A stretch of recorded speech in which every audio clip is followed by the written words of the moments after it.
शङ्करं शङ्कराचार्यं केशवं बादरायणं सूत्रभाष्यकृतौ वन्दे भगवन्तौ पुनः पुनः ईश्वरो गुरुरात्मेति मूर्तिभेदविभागिने व्योमवद्व्याप्तदेहाय दक्षिणामूर्तये नमः। ॐ शान्ति शान्ति शान्तिः।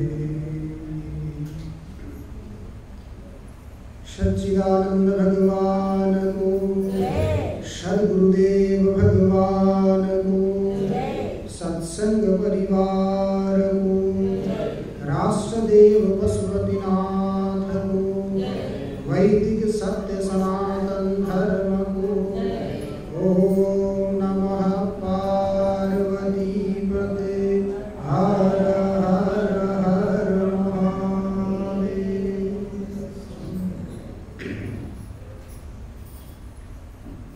हामीहरू परमात्मा को आहितकी अनुकंपा द्वारा विगत कई दिनदेखि आद्य जगत गुरु भगवान शंकराचार्य द्वारा विरचित आत्मज्ञानोपदेश विधि यो ग्रन्थलाई लिएर विचार गर्दैछौँ। विचारको क्रममा प्रसंग गरिरहेको छ कि आत्मा के हो, कसलाई आत्मा मान्ने। किनकि व्यक्तिहरूका रुचि अलग अलग हुन्छ अनि व्यक्तिको स्वभाव पनि अलग अलग हुन्छ अनि व्यक्तिको योग्यता पनि अलग हुन्छ। आफ्नो योग्यता अनुसार, आफ्नो रुचि अनुसार व्यक्तिले अलग अलग रूपमा त्यही तत्त्वलाई प्रतिपादन गरिरहेका हुन्छन्। हेर्नुस्, वास्तविक रूपमा विचार गर्ने हो भने एउटै तत्त्व छ, त्यही तत्त्वलाई अलग अलग रूपले प्रतिपादन गरेर व्यक्तिहरूले यो राम्रो, यो मिठो, यो स्वादिष्ट, यो हितकर भन्ने व्यवहार हुन्छ। जस्तो मान्नुहोस्, खाने कुरामा पनि हामीहरूले के गर्छौँ, कसैले भन्छन् सुक्खा रोटी खाने, कसैले परोठा खाने, कसैले समोसा खाने, कसैले कचौरी खाने, कसैले पूरी खाने, कसैले हलुवा खाने। अति सबै जति पनि पकवान छन् ती कसबाट बनेका हुन्, कसबाट निर्मित हुन् भनेर हेर्ने हो भने त्यसको मूल कारण के भेटिन्छ? गहुँ, हैन? धेरै जसो भेटिन्छ कि गहुँ भेटिन्छ। अब गहुँबाट पनि अझ अगाडि हामी बढ्ने हो भने के भेटिन्छ? माटो अथवा मल। मलै खान्छ हामीले सबै। के खान्छ? मल खान्छ।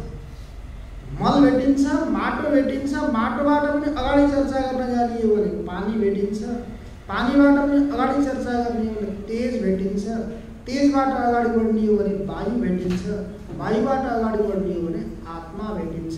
अर्थात् स्वस्वरूपलाई नै खाएर हामीहरू के छौँ? तृप्त छौँ। भन्नुहोस्, अन्तिम तत्त्व के हो? आत्मतत्त्व हो। त्यही आत्मतत्त्वलाई नै खाएर मान्नुहोस्, त्यसलाई उपयोग गरेर अनि हामीहरू के हुन्छौँ? जीवित हुन्छौँ। त्यसैले हामीलाई के गरेको छ? रक्षा गरेको छ। अर्थात् त्यही आत्मतत्त्वका हामीहरू के हौँ? सजातीय। सबै त्यो आत्मतत्त्वका के हौँ? सजातीय। तो सजातीय मिले भने कहिले पनि विरोध हुँदैन अनि नाश पनि हुँदैन, काटाकाट मारामार पनि हुँदैन। तर विडम्बना के गर्ने? मनुष्यलाई छोडेर भन्नुपर्छ, हैन? मनुष्यलाई छोडेर। हेर्नुहोस् त, दार्शनिक गुरुले विचार गर्दै के भनेका छन् भने सुवर्णलाई तेज भनेका छन्। सुवर्णलाई के भनेका छन्? सुनलाई तेज भन्छ। अब हामीहरू विचार गर्दै गयौँ भने सुनलाई तेज कसरी भन्ने भनेर विचार आउँछ। तेज त अग्नि हो, अग्निले जसरी जलाउँछ त्यस्तै प्रकारले सुवर्णले पनि जलाउनु पर्ने। तेज हो भने सुवर्णले जलाउँदैन तर त्यसलाई तेज भनिन्छ। भन्दा दार्शनिकहरूले तर्क अथवा विचार दिनुभएको छ सुवर्णम तैजसम अत्यन्तानल संयोगेपि अनुच्छिद्यमान जन्य द्रवत्वात् यन्नैवं तन्नैवं यथा घट।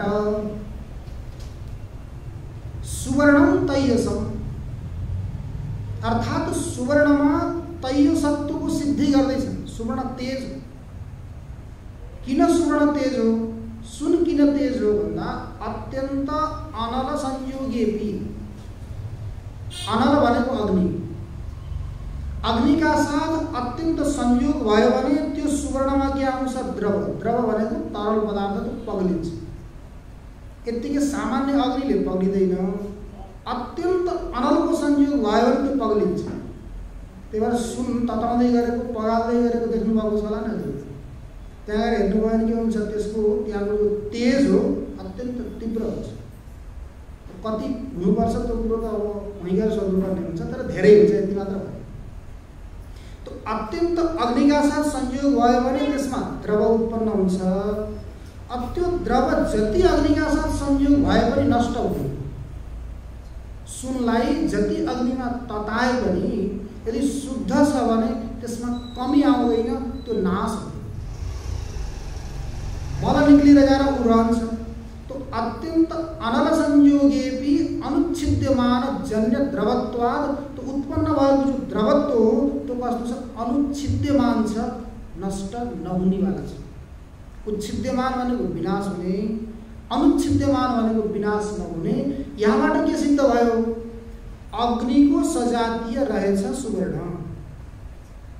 यदि अग्निको विजातीय भएको भए अग्निका साथ सम्बन्ध भएर पानी झैं सुक्ने थियो, पृथ्वी झैं जलेर भस्म हुने थियो। भस्म पनि भएन अनि त्यसपछि गएर सुक्न पनि सुकेन। त्यहाँबाट के सिद्ध हुन्छ? त्यो अग्निको सजातीय हो। अब यसमा फेरि शङ्का हुन सक्छ कि अग्निको सजातीय हो भनेर भनियो भने सुवर्ण भस्म भनेर पनि त औषधिमा प्रयोग गर्ने गरिन्छ। सुवर्ण भस्म, लौह भस्म इत्यादिको प्रयोग हुन्छ। त्यो कसरी बन्यो त भन्दा त्यहाँ फेरि अब वैद्यको अनुसार अब के विधि छ वैद्य आयुर्वेद शास्त्रमा, त्यसमा केही तत्त्वहरू मिलाएर अनि त्यसलाई सुवर्ण भस्म बनाउने अलग प्रक्रिया छ। तर सिधै अग्निका साथ सम्बन्ध भएर त्यो सुवर्ण भस्म बन्दैन, त्यो तरल नै रहन्छ अनि जति तताए पनि त्यसमा कमी आउँदैन। त्यसबाट सिद्ध भयो सुवर्ण के हो? तेज हो। त्यस्तै प्रकारले मान्दै जानुहोस् त्यो आत्मतत्त्वका साथ हाम्रो पनि के छ? अभेद छ। जसरी अग्निका साथ सुवर्णको अभेद छ, त्यसका साथ सम्बन्ध भएर पनि उसको द्रवत्व नष्ट हुँदैन, त्यस्तै प्रकारले त्यो आत्मतत्त्व त्यसका साथ हाम्रो पनि के छ? अभेद छ, ऐक्यता छ।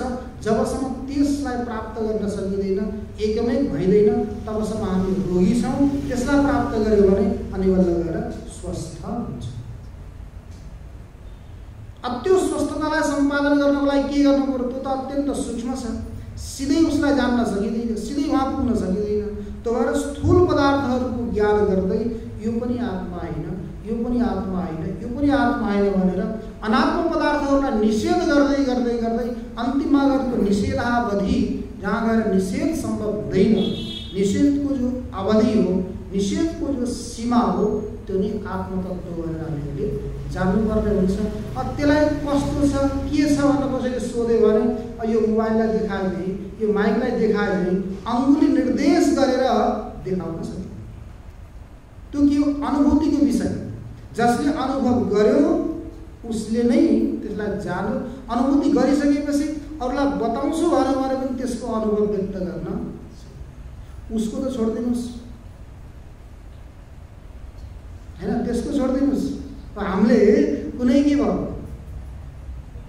मिश्री खाइयो, मिठाई खाइयो हैन, त मिश्री खाइसकेपछि मिश्री खाएर कसैले सोध्यो भने मिश्री कस्तो छ भन्यो भने के भन्नुहुन्छ? मिठो छ हैन, गुलियो छ। अब त्यो गुलियो कस्तो छ भनेर कसैले सोध्यो भने त्यो गुलियोलाई कसरी प्रतिपादन गर्ने? त्यो गुलियोलाई प्रतिपादन गर्न सकिँदैन। व्यक्तिलाई भन्नुपर्ने हुन्छ मिश्रीको मिठासको अनुभव गर्न चाहन्छौ भने तिमीले मिश्री खाऊ। अनि तिमीलाई अनुभव हुन्छ। त्यो मिठासको कहिले पनि व्याख्या गरेर सकिँदैन। त्यस्तै प्रकारले यो आत्माको पनि मान्नुहोस्, कसैले अनुभव गरेको छ, अनुभूति गरेको छ भने उसले सिधै व्यक्त गर्न सक्दैन। एउटा शास्त्रले त के गर्ने हो, शास्त्र र आचार्यले बाटो देखाउनु, दिग्दर्शन भन्छन् त्यो, दिग्दर्शन। त्यो ग्रन्थकारहरू पनि विचार गर्दै गर्दै गइसकेपछि अन्तिममा गएर के भन्नुहुन्छ भने इति दिग्हरूले हेर्नु होला ग्रन्थमा, कहीँ व्याख्या गर्दै गर्दै जानुभयो भने संस्कृत व्याख्यामा अन्तिममा गएर लेख्नुहुन्छ इति दिग भनेर। दिग भनेको दिशा। मैले दिशा निर्देशन गरेँ, बाटो देखाएँ, अब यहाँबाट अगाडि आफू बढ्नु है भन्नुहुन्छ। कहीँ गएर फेरि व्याख्या गर्दा गर्दा एकदम हैरान भइसकेपछि इति विस्तार भन्नुहुन्छ। इति विस्तार भनेको एउटा कुरा मैले विस्तारमा वर्णन गरेँ, अर्को कुरा विस्तार गर्दा गर्दा गर्दा व्याख्या गर्दा गर्दा थाकेँ अनि विस्तारमा गएँ भन्न पाइयो होइन। इति विस्तार व्याख्या गर्दा गर्दा थाकेर के भयो, म आराम गर्न गएँ, विस्तार अथवा इति दिग यस्तो प्रसङ्ग आउँछ। त्यही यहाँ पनि के गर्ने, अनात्म पदार्थहरूको निरूपण गर्दै गर्दै गइसकेपछि उनीहरूको निषेध गरेर जो वत्स निषेध गर्नको लागि त्यही के हो, आत्मा। त्यो शरीर पनि आत्मा होइन, इन्द्रिय पनि आत्मा होइन, मन पनि आत्मा होइन, बुद्धि पनि आत्मा होइन, प्राण पनि आत्मा होइन भनेर हामीले यहाँसम्म के गर्यौँ, चर्चा गऱ्यौँ। प्राणलाई पनि अनात्मा भन्यौँ।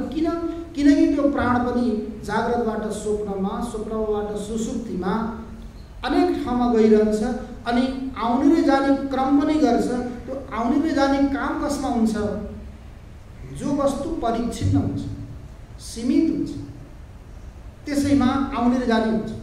यहाँ छ, वहाँ छैन भने यहाँबाट वहाँ जाने हो, वहाँ छ, यहाँ छैन भने वहाँबाट यहाँ आउने हो। जो सर्वत्र व्यापक छ, व्याप्त छ, त्यसको आउने र जाने क्रम बन्दैन। यो प्राण के गर्छ, यो हामीले चर्चा गऱ्यौँ। मुखनासिकाभ्याम निर्गमन प्रवेशना प्राण, जलादे अधोनयनात् अपान, अन्नादे ऊर्ध्वनयनात् उदान, नाडीमुखेषु वितरणात् व्यान, भुक्त परिणामाय जठरानलस्य समुन्नयनात् समान। तो ठाउँ ठाउँमा के गर्छ, त्यो वस्तुलाई लैजाने ल्याउने काम गर्ने भएको हुनाले आवागमन यो क्रिया कहाँ हुन्छ भने क्रियावत्वम मूर्तत्वम, मूर्त द्रव्यमा क्रिया हुन्छ। मूर्त भनेको के भन्दा परिच्छिन्न परिमाणवाला, सीमित परिमाणवाला अर्थात् अव्यापक। जो अव्यापक तत्व हो त्यसमा क्रिया हुन्छ, जो व्यापक तत्व हो सर्वत्र छ त्यसमा कसरी क्रिया हुन्छ। त्यो प्राणमा पनि क्रिया सम्भव हुने भएको हुनाले कर्म निमित्त आगमन गमन भएको हुनाले यो प्राणलाई पनि आत्मा मान्न सकिँदैन भनेर हामीले हिजो प्राणलाई आत्मा मानिँदैन भने यो प्राण हो पनि अब ठिक छ, यो आत्मा होइन, तर के गर्छ, तत्तद प्राणीहरूको शरीरमा रहेर प्राणीका जस्ता जस्ता कर्महरू छन् त्यो कर्म जबसम्म सकिँदैनन् मान्नुहोस् प्रारब्ध कर्म, तबसम्म फलभोग गराउनको लागि यो शरीरलाई परिपालन गर्दै त्यहाँ बसिरहेको हुन्छ। प्राणोपि तत्कर्म वसादेव शरीरम परिपालयन्, शरीरलाई परिपालन गर्दै स्वप्न सुसुप्त्योर मृत भ्रान्ति परिहाराय, स्वप्न अवस्थामा सुसुप्ति अवस्थामा पनि व्यक्तिले के भन्नु प्राण नहुने हो भने मरौ भन्ने शङ्का नगरून् भन्नको लागि, त्यो परिहार गर्नको लागि प्राण रहन्छ। आवागमन गर्ने भएको हुनाले, परिच्छिन्न भएको हुनाले, मूर्त भएको हुनाले यो आत्मा बन्न सक्दैन भनेर प्राणको बारेमा निर्णय भइसकेपछि अब अपरे भनेका कुनै सभामा बसेका एउटा सभा छ, सदस्य उठेर भन्छन् ठिक छ, त्यसो भए प्राण आत्मा होइन भने अहङ्कारलाई आत्मा मानौँ। अहङ्कारले के काम गर्छ,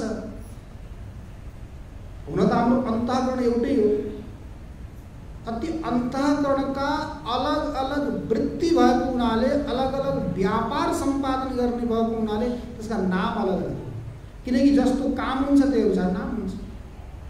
एउटै अन्तःकरणले सङ्कल्प विकल्प गर्यो भने मन, निश्चय गर्यो भने बुद्धि, अनि चिन्तन गर्यो भने चित्त, अनि अहङ्कार अथवा अभिमान गर्यो भने अहङ्कार।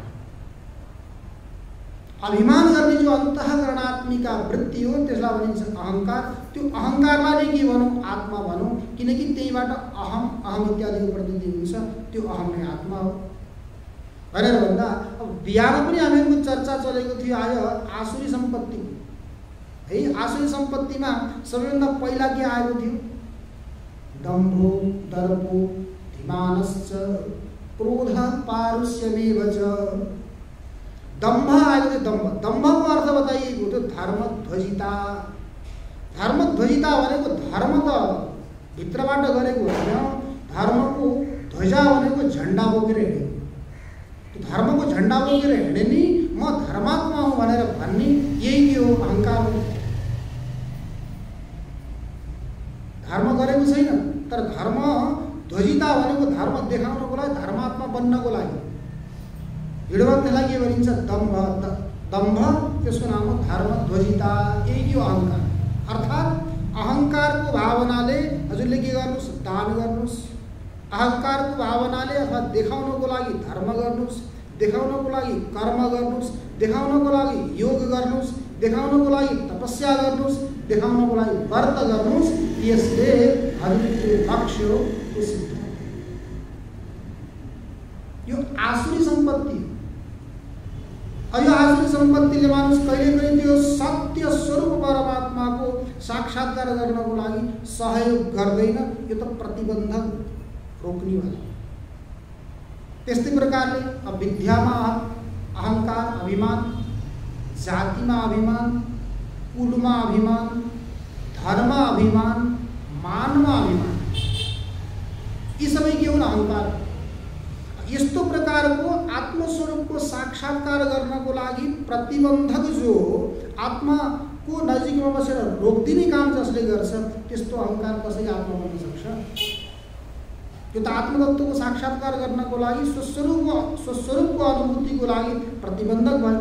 नियम छ, कार्य मात्रको लागि प्रतिबन्धक अभाव कारण हुन्छ। जबसम्म प्रतिबन्धकको अभाव हुँदैन तबसम्म कार्य हुँदैन।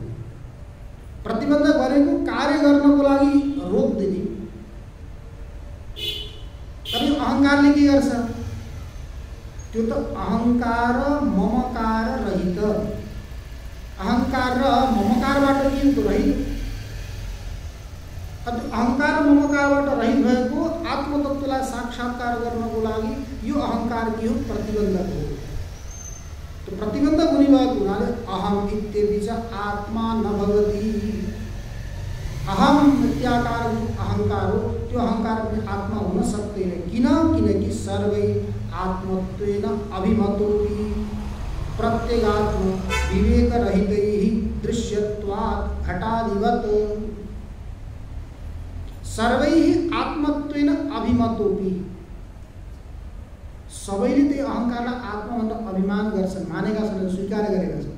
भगवानले गीतामा पनि भन्नुभएको छ, अहङ्कार विमूढात्मा कर्ताहमिति मन्यते।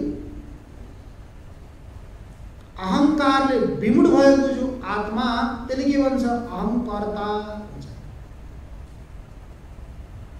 जसले कुनै पनि काम गरेको छैन त्यसले के भन्छ, अहङ्कार विमूढात्मा। अहङ्कारले विमूढ भएको जो आत्मा मानिस जीवात्मा, उसले के भन्छ, अहम कर्ता, मैले गर्छु भन्छ।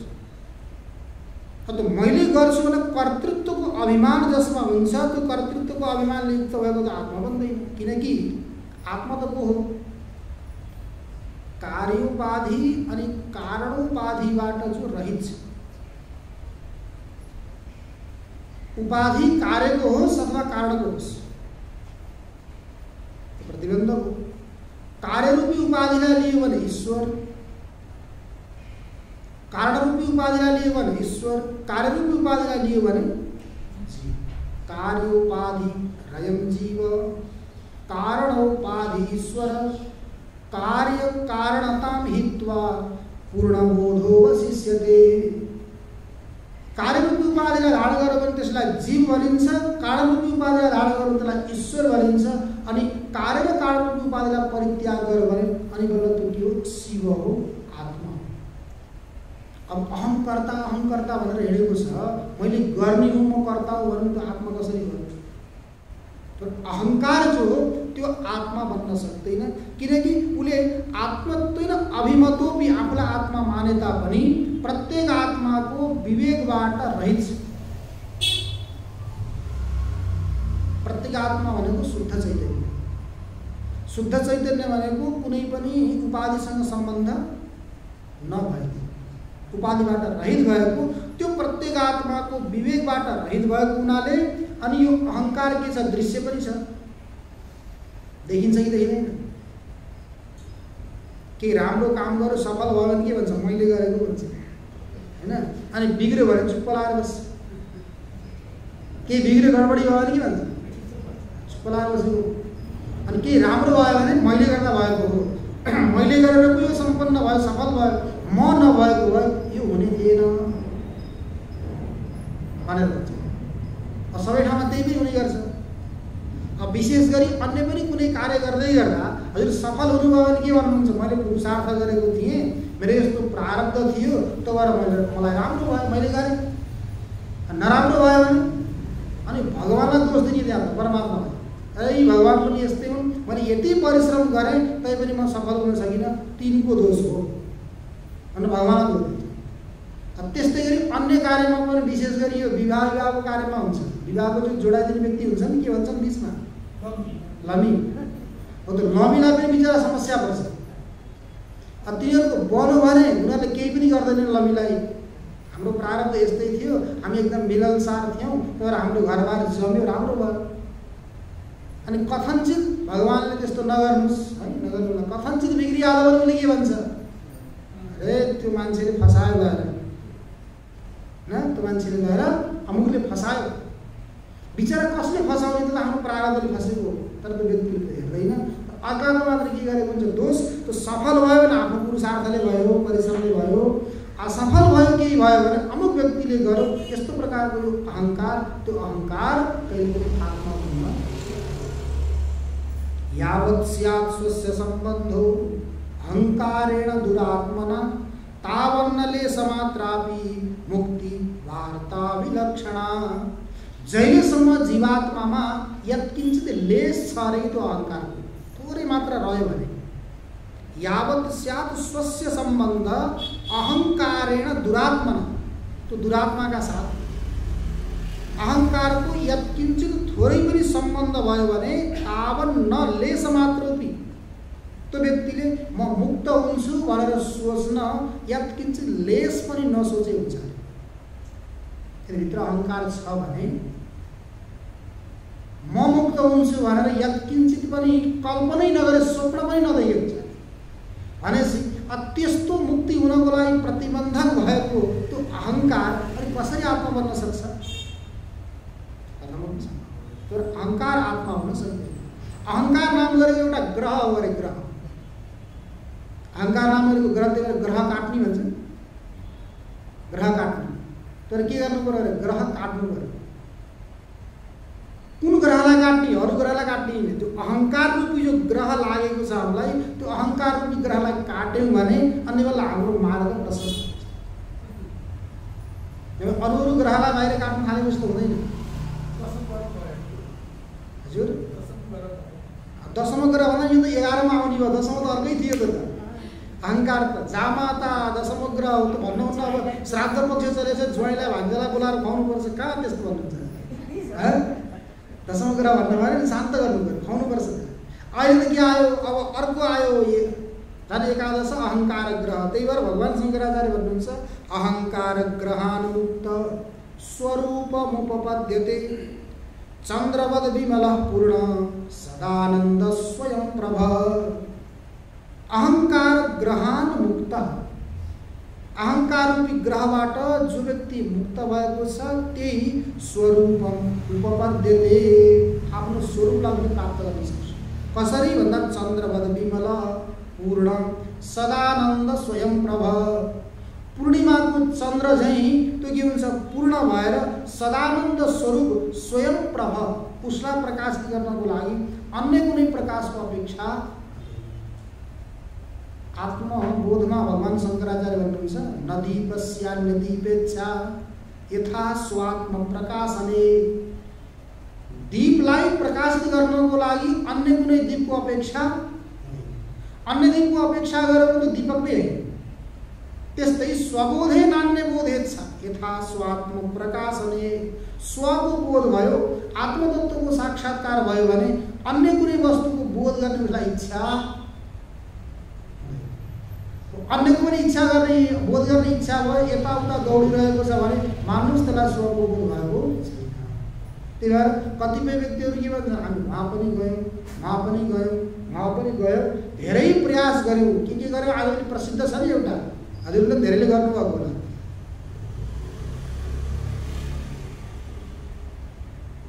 विपस्यना भन्ने छ नि एउटा, विपस्यना हो कि विपस्यना, त्यो प्रसिद्ध भएको छ आज, ठिक छैन, आउँछ समय सबैको, त्यो प्रसिद्ध भएको छ। त्यसले गर्दा हामीले वहाँ पनि गयौँ, त्यो पनि गऱ्यौँ, त्यहाँबाट पनि भएन, त्यहाँ पनि गयौँ भएन, वहाँ पनि गयौँ भएन, वहाँ पनि गयौँ भएन भन्छ। अनि मूलमा नगएर हाँगामा पातमा टुप्पामा हिँड्न थालेपछि कहाँबाट हुन्छ त? मूलमा जानु पर्यो। छिन्ने मूले नैव शाखा न पत्रम, मूल नै छेदेन भयो भने हुनेवाला पनि छैन।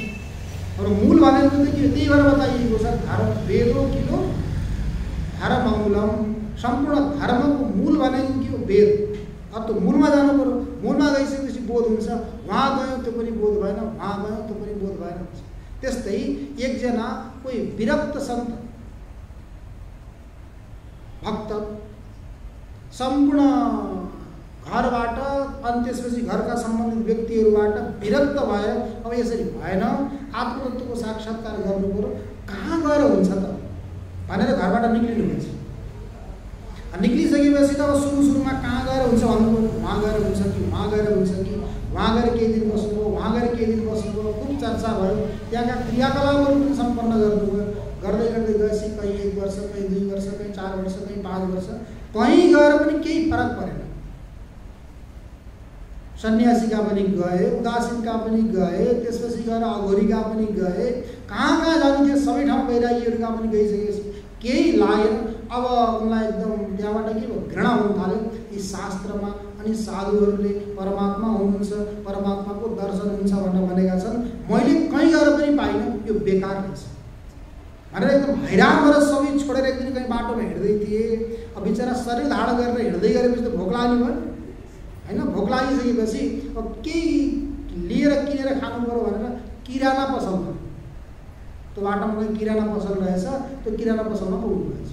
अनि पुगिसकेपछि त्यहाँ त डिब्बा धेरै सजाएर राखेका थिए होइन, राखेका हुन्छन् किराना पसलमा त धेरै डिब्बाहरू सजाएर राखेका थिए।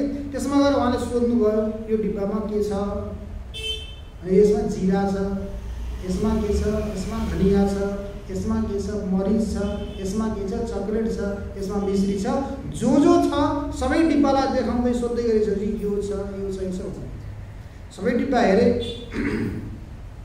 एउटा कुनामा राखेको रहेछ, एउटा डिब्बा अगाडिपट्टि थिए, कुनामा एउटा डिब्बा राखेको छ, त्यो डिब्बामा के छ भनेर सोधेको पसलेले के भने, यसमा राम राम छ।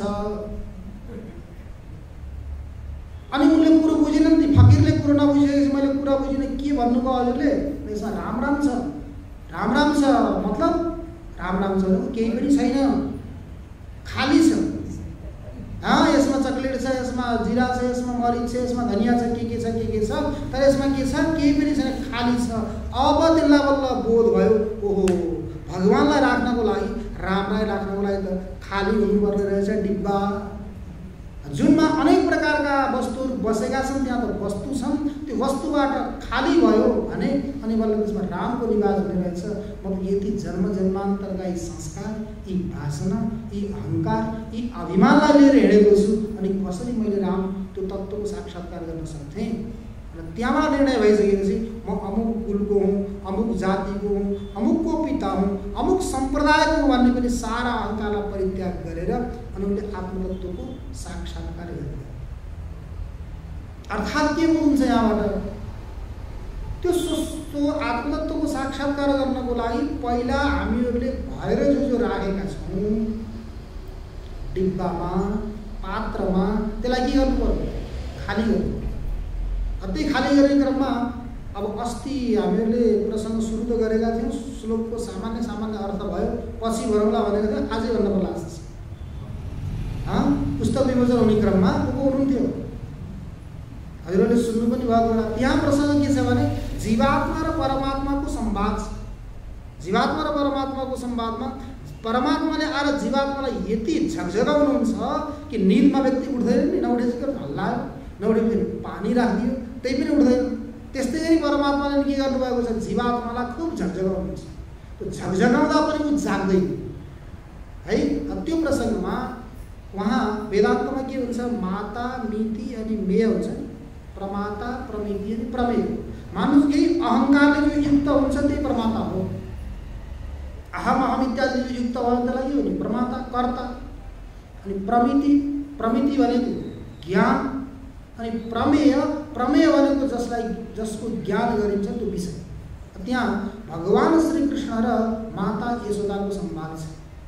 माता किम यदुनाथ देहि चषकं किन्तेन पातुं पय तन्नास्त्यद्य कदास्ति वा निशिनिशा कावान्धकारोदय आमिल्याक्षयुगं निशाप्युपगता देहीति मातर पुनर्वक्षोजाम्बरकर्षणोद्यतकर कृष्ण सपुष्णातु न। भगवान श्री कृष्ण आएर भन्नुहुन्छ माता, हे माता।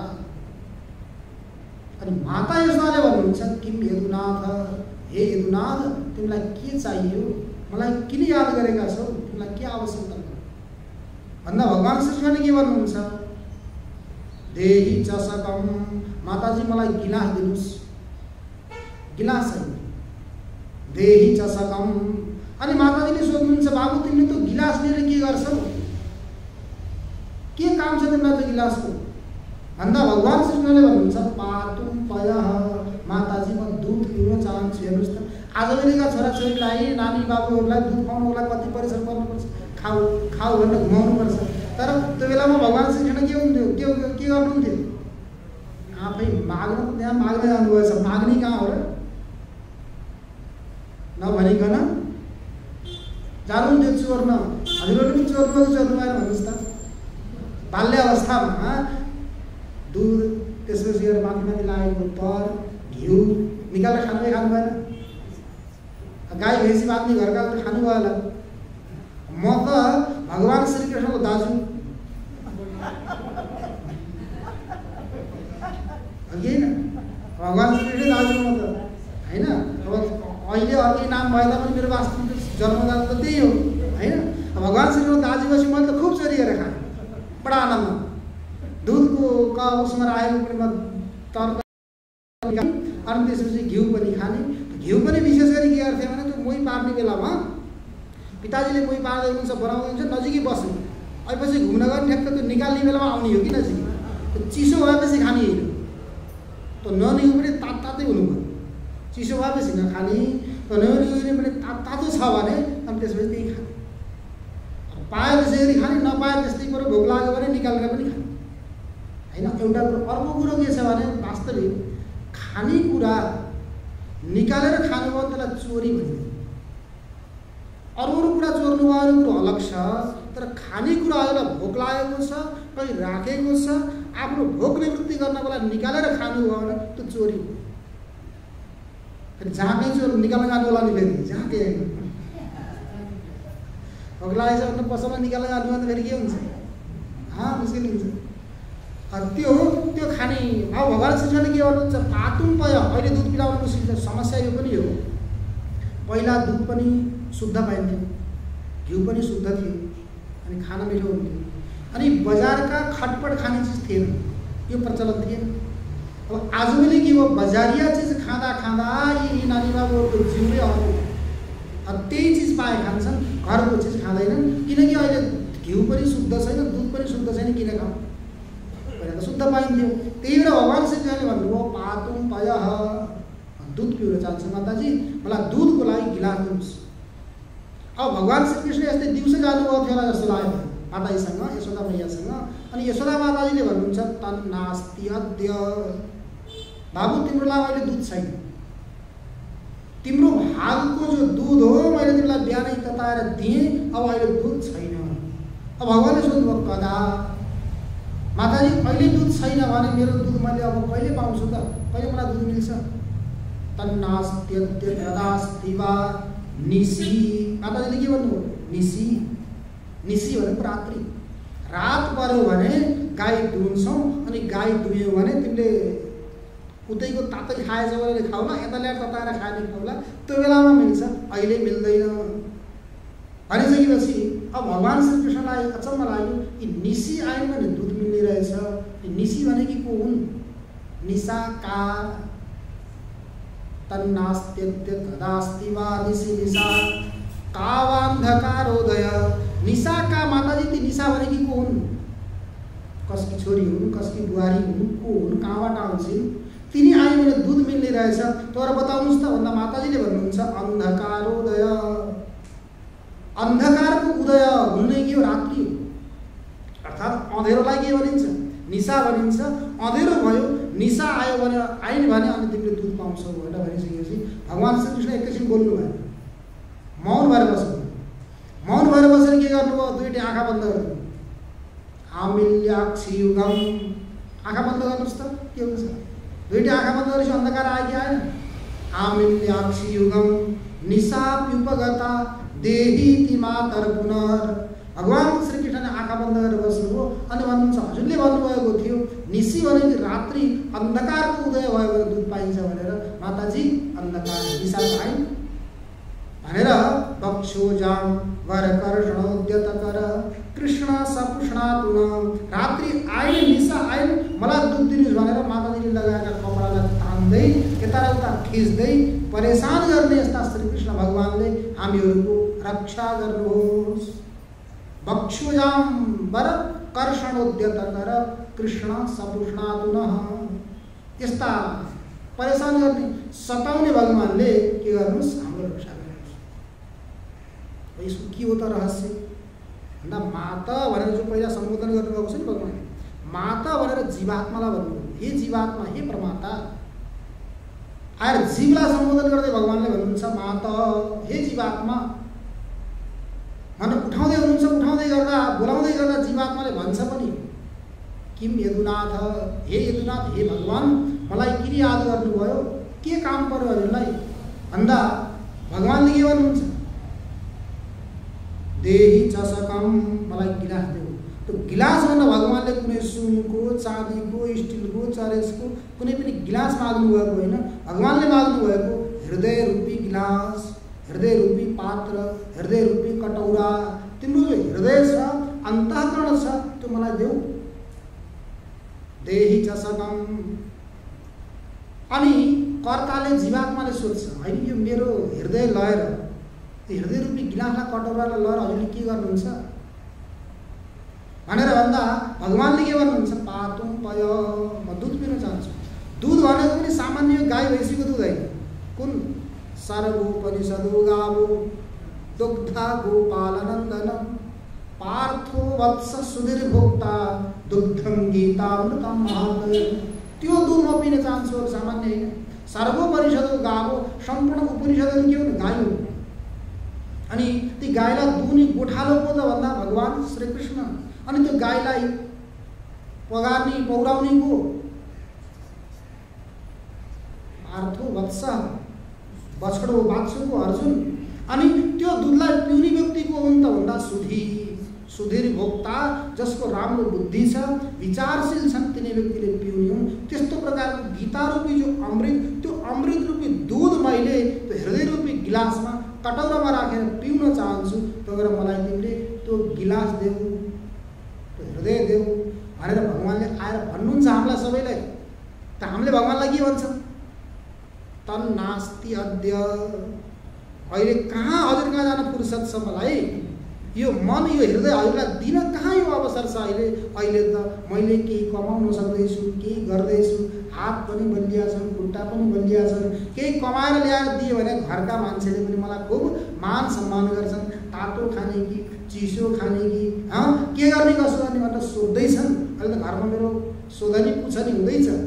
त्यो भएर अहिले मैले हजुरलाई यो हृदय दिन सक्दिनँ। तन्नास्त्यद्य, त्यही भन्छौँ नि हामीले। अहिले मानुस आएर भगवानले जाम भन्ने हो भने के गर्छ?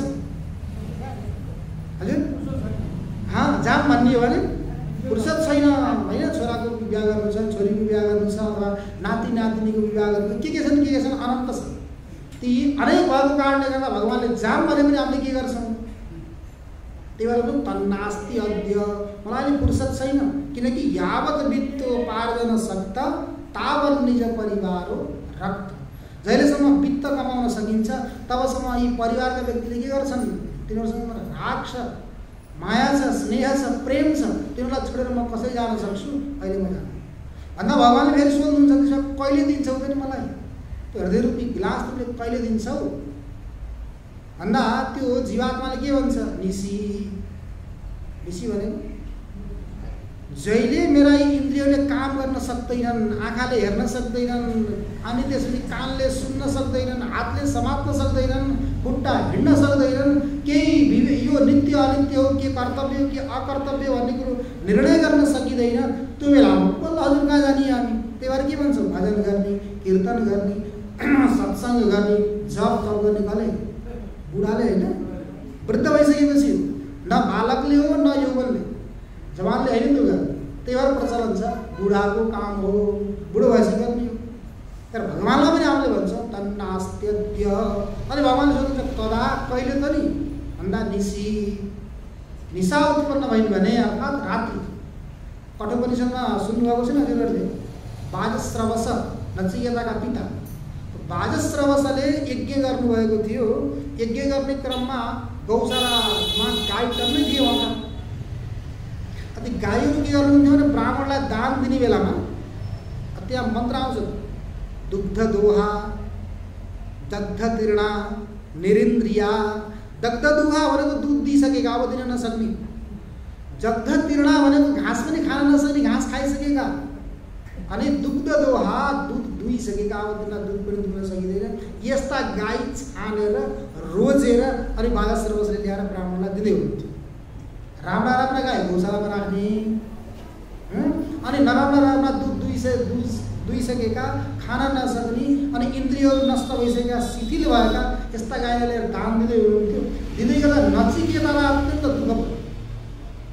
पिताजी ज्ञानी हुनुहुन्छ, ज्ञानी हुँदाहुँदै पनि मेरो मोहमा परेर, कसको मोहमा, मेरो मोहमा परेर, पुत्रलाई सम्पत्ति चाहिन्छ भनेर मेरो मोहमा परेर राम्रा गाई गौशालामा राखेर यस्ता गाई दान दिँदै हुनुहुन्छ।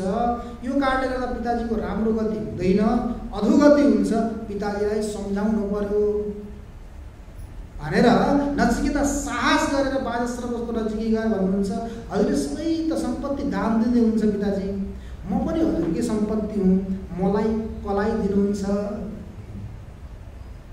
म हजुरको सम्पत्ति हुँ, कसलाई दान दिनुहुन्छ।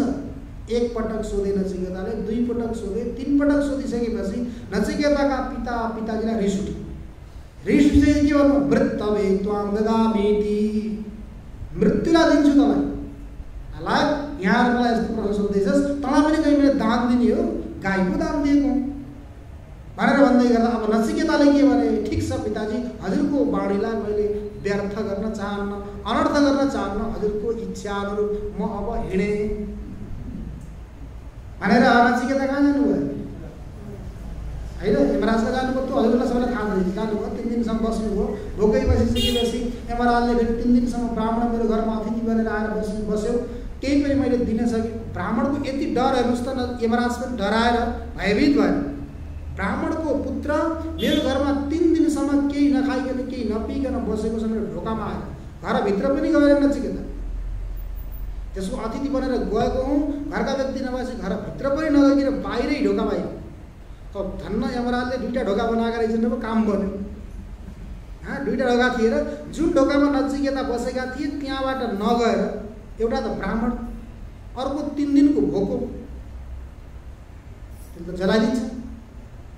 यदि यमराज सिधै त्यहाँबाट गएको भए के हुन्थ्यो, यमराज सिधै जल्ने थियो, ब्राह्मणको दृष्टिले मात्रै।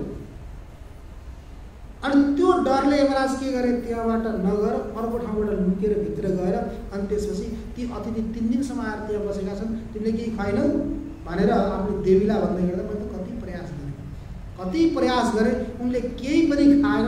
जबसम्म यमराज आउँदैनन् तबसम्म भित्र पनि जान्न, केही खाना पनि खान्न भनेर बसिरहे।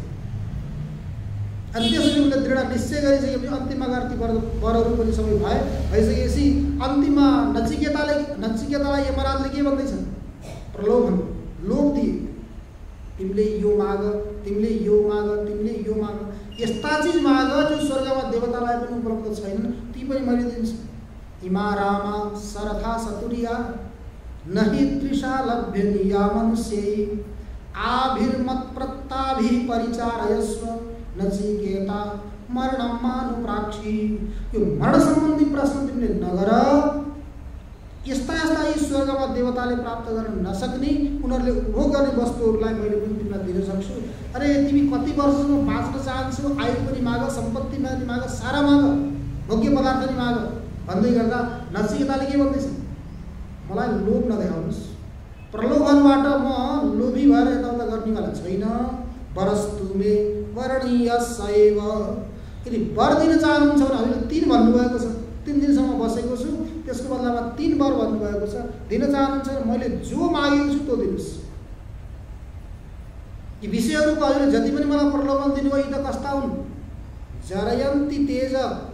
जति जति विषयको उपभोग गरौँ त्यति त्यति इन्द्रियको शक्तिलाई नष्ट गर्नेवाला हुन्, यिनी मलाई चाहिनेवाला छैनन् भनेर एकदम दृढ निश्चय भइसकेपछि मान्छ कि भनेर यमराजले अन्तिममा के भन्नुहुन्छ?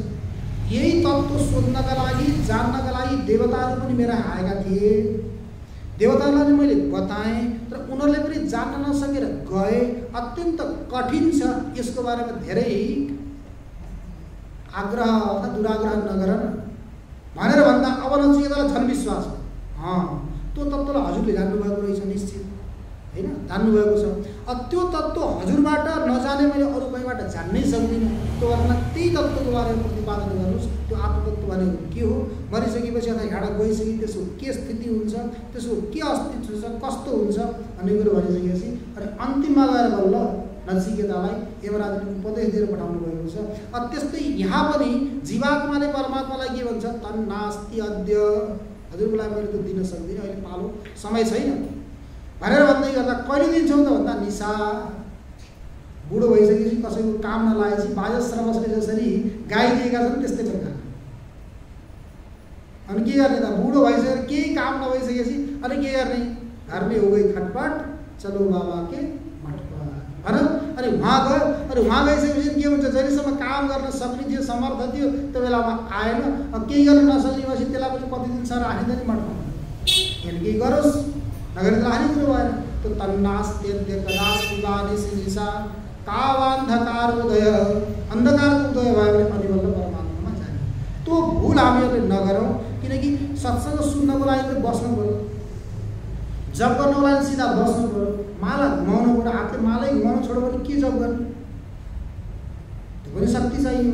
काम शारीरिक परिश्रम अन्य गर्नुभन्दा बस्नुमा धेरै परिश्रम हुन्छ।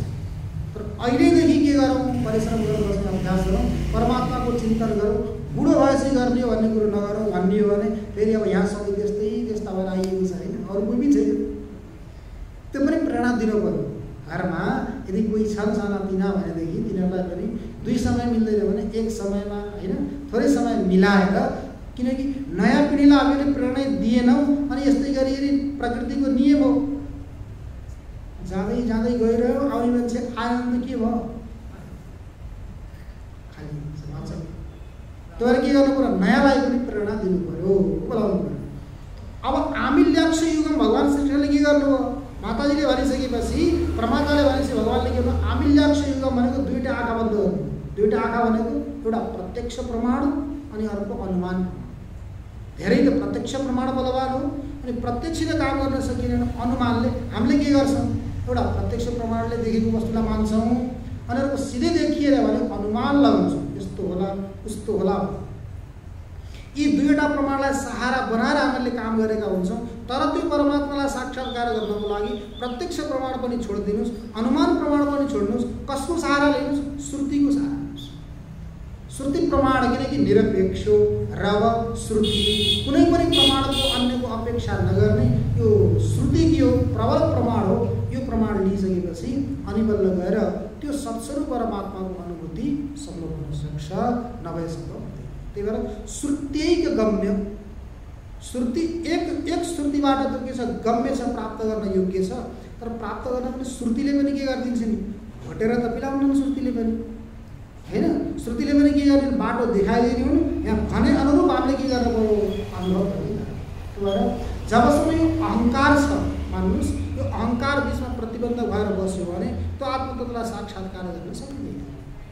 त्यो भएर अहङ्कार ग्रहण मुक्त स्वरूपमुपपद्यते, अहङ्कार रूपी ग्रहबाट मुक्त भयो भने अनि बल्ल त्यसले स्वरूपलाई प्राप्त गर्न सक्छ। चन्द्रपद विमल पूर्ण सदानन्द स्वयं प्रभ, चन्द्रदय विमल भएर सदानन्द स्वरूपले त्यसले त्यो आफ्नो स्वरूपमा स्थित भएर बस्न सक्छ। कहिले अहङ्कारलाई नष्ट गर्नु। अहङ्कारले हेर्नुहोस् आफूलाई पनि खान्छ अनि अर्कालाई पनि खान्छ।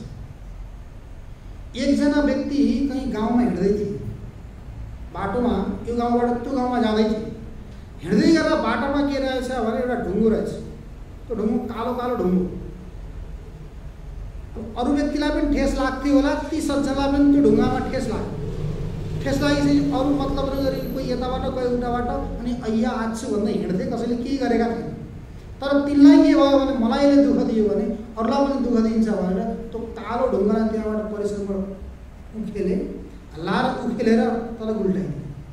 गुल्टिसकेपछि त्यो ढुङ्गो गुल्टिँदै गुल्टिँदै गुल्टिँदै गुल्टिँदै तल पुग्यो, भिरालो भिरालो थियो। तल पुगेर एउटा रुखको फेदमा अड्क्यो। रुखको फेदमा अड्क्यो। दैव संयोग त्यो रुख केसको रहेछ भने बिल्लुपत्रको रहेछ। त्यो वृक्ष रहेछ बिल्लुपत्रको। अनि माथिबाट गुल्टिँदै गुल्टिँदै गएको त्यो कालो पत्थर, अब भन्नुहोस् कि शालिग्राम थियो कि नर्मदेश्वर थियो कि के थियो, शालिग्रामै थियो होला। गुल्टिँदै गुल्टिँदै त्यहाँ पुग्यो। पुगिसकेपछि बिल्लु वृक्षको तल अड्क्यो। अड्किसकेपछि त्यहाँ गाउँका नजिकैका व्यक्तिहरू धार्मिक व्यक्ति थिए। जङ्गलमा घाँस काट्नको लागि, दाउरा खोज्नको लागि गएका व्यक्तिले त्यो कृष्ण पाषाण खण्डलाई देखे, कालो ढुङ्गालाई देखे।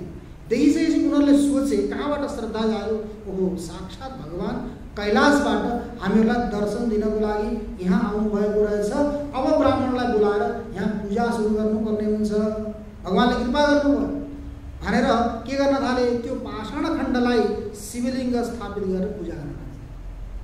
अब किनकि त्यो देववृक्ष बिल्लु वृक्षको नजिकै छ त्यो, त्यो देखिसकेपछि उनीहरूले पूजा गर्न थाले। बिस्तारै बिस्तारै पूजा हुन थाल्यो। धेरै समय बित्यो, पूजा हुँदै गयो। अब पूजा हुँदाखेरि के गर्नु, जल पनि चढाउने भए, दुध पनि चढाउने भए, दही पनि चढाउने भए, घिउ पनि चढाउने भए, मह पनि चढाउने भए, सारा चढाए। अब चढाइसकेपछि त्यो पत्थरले त खाने होइन, अन्त चढाएको कसले लिने भयो, वृक्ष थियो त्यहाँ बिल्लु वृक्ष। त्यही बिल्लु वृक्षलाई सबै मिल्यो, जलहरू दुध पनि मिल्यो, दही पनि मिल्यो। सारा मिलिसकेपछि अब त्यो बिल्लु वृक्षले बिस्तारै बिस्तारै ठुलो हुँदै गयो, मस्त फैलाउँदै गयो। पहिला पहिला त्यसका हाँगा पनि काट्थे, पात पनि टिप्थे। अब त त्यही भगवान स्थापित भइसकेपछि यो मन्दिरको कहीँ पनि त्यस्ता थानहरू हुन्छन्, त्यो थानहरू भए कहीँ पूजा गर्छन्, त्यहाँ रुख काट्दैन, अरू त काट्छ। अब त्यहाँ भगवान स्थापित भएको हुनाले त्यो रुख पनि गाउँले व्यक्तिले के गरे, अरू अरू रुख त काट्थे तर त्यो रुखलाई काटे। रुख पनि बिस्तारै बिस्तारै फैलिँदै गयो, शाखा प्रशाखा फैलिँदै गए। अब यता पाषाण खण्डको पनि खुब पूजा हुन थाल्यो। भगवानको जति जति पूजा हुन्छ त्यति त्यति भगवानमा चमक आउँछ, अनि जति जति पूजा गर्नुहुन्छ त्यति त्यति भगवानमा वरदान दिने शक्ति बढ्छ। तर कहीँ पनि हामीले मूर्ति प्रतिष्ठा गरिएको छ भने विधि विधानले पूजा गर्नुपर्छ, भोग लगाउनुपर्छ। यदि विधि विधानले पूजा गरिएर भोग लगाइएन भने जसले प्रतिष्ठा गरेको त्यसको नुकसान हुन्छ। प्राण प्रतिष्ठा नगरेकोमा केही समस्या हुँदैन। यदि प्राण प्रतिष्ठा गरिएको छ भने मन्दिरमा विधि विधानले पूजा गर्नुपर्छ, नभए त्यसको वंश बिस्तारै बिस्तारै नष्ट हुँदै जान्छ। तर त्यहाँ पनि के गर्न थाले, सबले पूजा गर्न थाले। खुब भगवान पनि यता चम्किला हुन थाले, त्यो बिल्लु वृक्ष पनि चम्किलो हुन थाल्यो, एकदम बढ्दै गयो, शाखा प्रशाखा बढ्दै गए।